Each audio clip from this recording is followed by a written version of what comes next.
if you look at this chart, you remember when you use the ISLM, you can use either monetary policy by playing around the LM curve, or you play around with the fiscal policy by playing around the IS curve, right? So, in the case of exchange rate, trade deficit, capital flows, and so forth, which we discussed today, you can either use the monetary policy or fiscal policy. Now, this is a global trend, the recent trend in the world in terms of what is the fiscal policy role in affecting the current account here.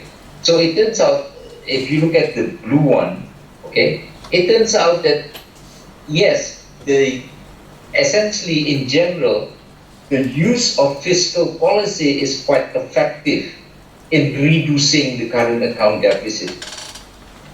That's the way you read the blue line here. Because the blue, if you go up here, the blue line, that means you are activating the fiscal policy. You are using more fiscal policy. And then on the x-axis is the change or the improvement. To the right is an improvement of current account. So that means those who are very active using fiscal policy is also improving the current account. Is that clear? Okay. Now, what about the red one? The red one is if you use the private credit. So, for example, the bank is actively lending, so trying to boost the economy by increase the lending, for example. Then it turns out the effect on current account is negative. Okay, because the more you provide private credit, the worsen is your current account balance here. That's why it's negative, the red one. And this chart showing another way of positive effect of the fiscal. So the blue one is the fiscal. So if the blue chart is above zero, that means you use actively the fiscal policy.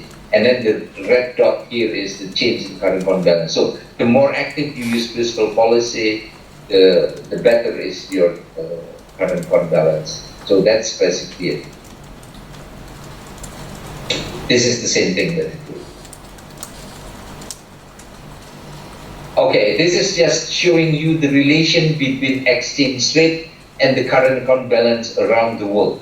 So if you follow closely to this lecture and you have a good understanding about the role of the exchange rate in the macroeconomy and the trade balance and the current account balance, that's basically, this is a proof. So this is just an evidence around the world that what your understanding was correct. Okay. Take for example in the case of China here, because this is dramatic here. Look at what happened in China. So the real effective exchange rate, which is this red dot curve here, so it's going up here. Okay. Going up means what? Going up means depreciating, but then appreciating here. And then the dark black color, that's the current account deficit. So the current account deficit is also following here. Boom, like that.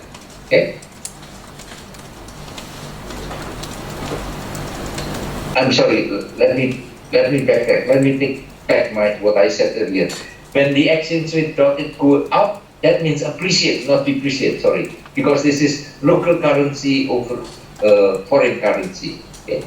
But then it's depreciating here, but the last year it's appreciating again. So going up here means appreciate. Okay?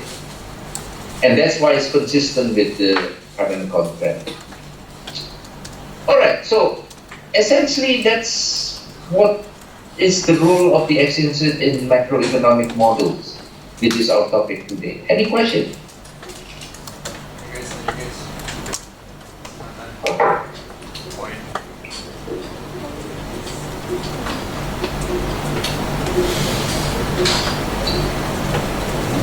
I think that's enough for today, sir. No questions. Okay. Okay, good.